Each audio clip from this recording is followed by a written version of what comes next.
Often forgotten in the pantheon of those tragic events on September 11, 2001, is the attack on the Pentagon, in which, if you believe the official story, American Airlines Flight 77 was hijacked and flown into the side of the United States Department of Defense.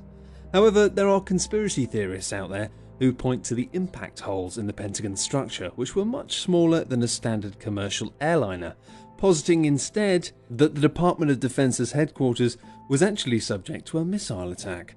Further questions have been raised as to why the plane was not shot down as it approached, and why it was not detected by the Pentagon's high-tech missile detection systems.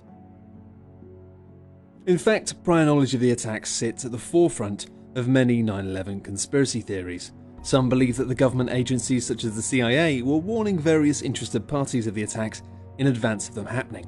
Immediately prior to the attacks, there are a huge number of put options, where a trader bets that the price of a stock will drop on United Airlines, American Airlines, and many of the organizations with tenancies inside the World Trade Center in New York.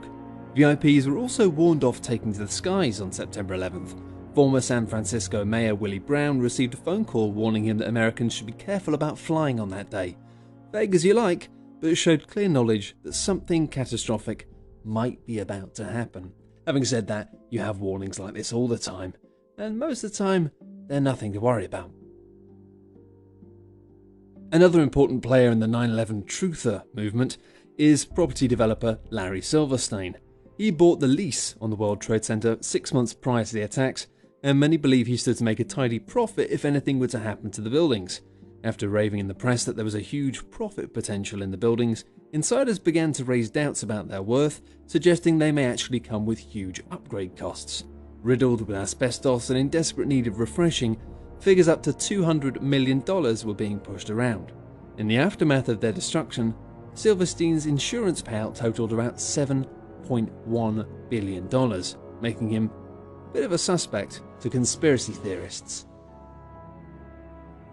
One conspiracy theory suggests another possible culprit for the events of 9/11.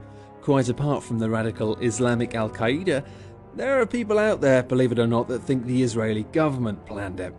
Motives for this include incentivizing the United States to attack enemies of Israel or to divert the world's attention from their treatment of Palestinians. Different theories include different motives and different responsible parties. Some point the finger at Mossad, the Israeli security services. Others point the finger at the government of Israel or even Ariel Sharon himself. Some point to Jewish employees being forewarned to skip work by Mossad agents. Some conspiracy sites even suggest that around 4,000 Jewish people didn't turn up to work that day.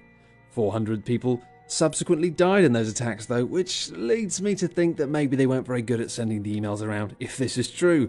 Which it's probably not. However, it has to be pointed out that many organisations, including the Anti-Defamation League, point to this theory as just being anti-Semitic, which it just seems like it is. Sorry guys, you're just being very, very nasty there. A documentary made in the aftermath of the 9/11 attacks, Loose Change, made the grand assertion that all of the hijackers who purportedly died in the planes that they took were in fact alive and well and living across the Arab world. That's one thing, people can have the same name, but what about the passports of the hijackers, which were all found largely undamaged within hours of the attacks, allowing the US government to release their names and likenesses to the media? If the explosions of the planes had been sufficient to incinerate the superstructure of a skyscraper, how did all these paper documents survive the direct impact? Probably a question, maybe they just scanned them in before? I don't know. One of the most troubling and compelling conspiracy theories, although a lot of them just plain aren't compelling at all if you ask me, surround the suggestion that the cell phone calls made from the hijacked planes as desperate passengers tried to console their loved ones with their dying words were fakes. I don't know how compelling this is, frankly. Many scientists and skeptics alike maintain that cell phones would be unable to receive reception at the cruising altitude of a plane.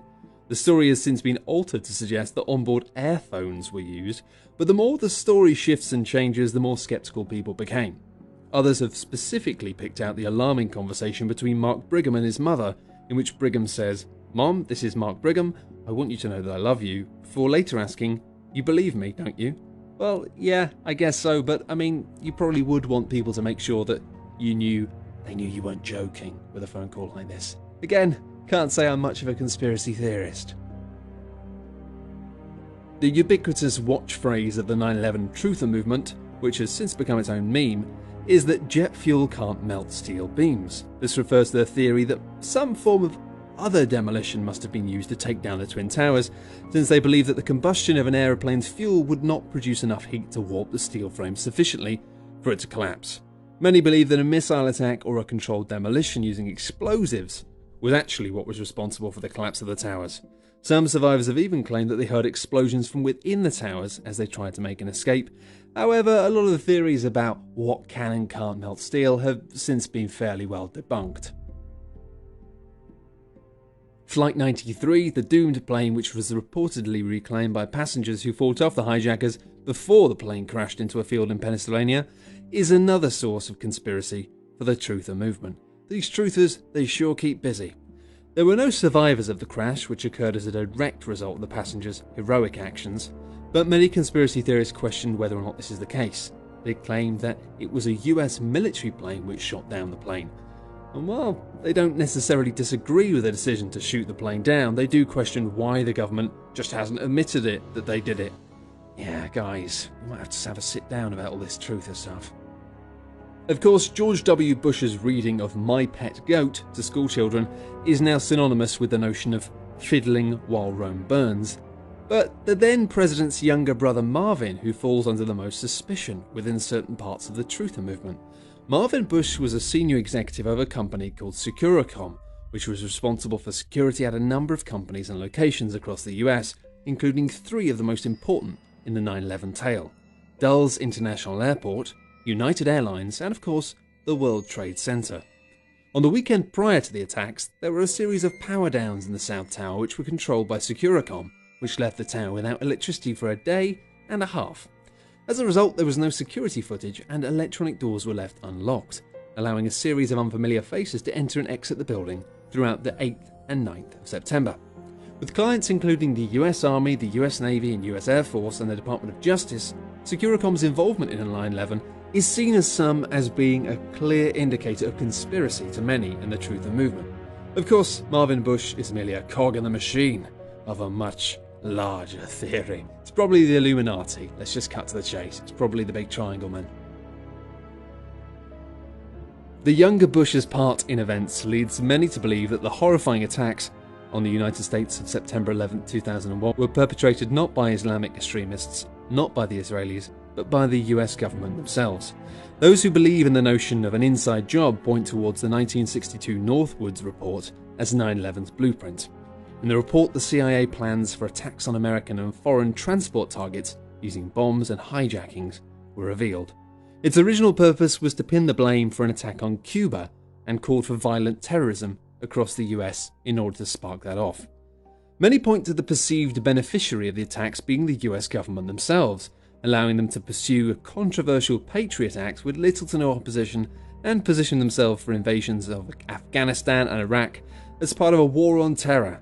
These suggestions that George W. Bush and powerful influences within the US oil industry orchestrated, or at least allowed, the attacks to happen, is the major theory which just won't go away. Could a world leader be willing to allow thousands of their own citizens to die in pursuit of their own agenda? Well, we may never know for sure, but the industrialization of the military complex and the money that's made from repeated wars does lead to some uncomfortable questions about the culture that we perpetuate.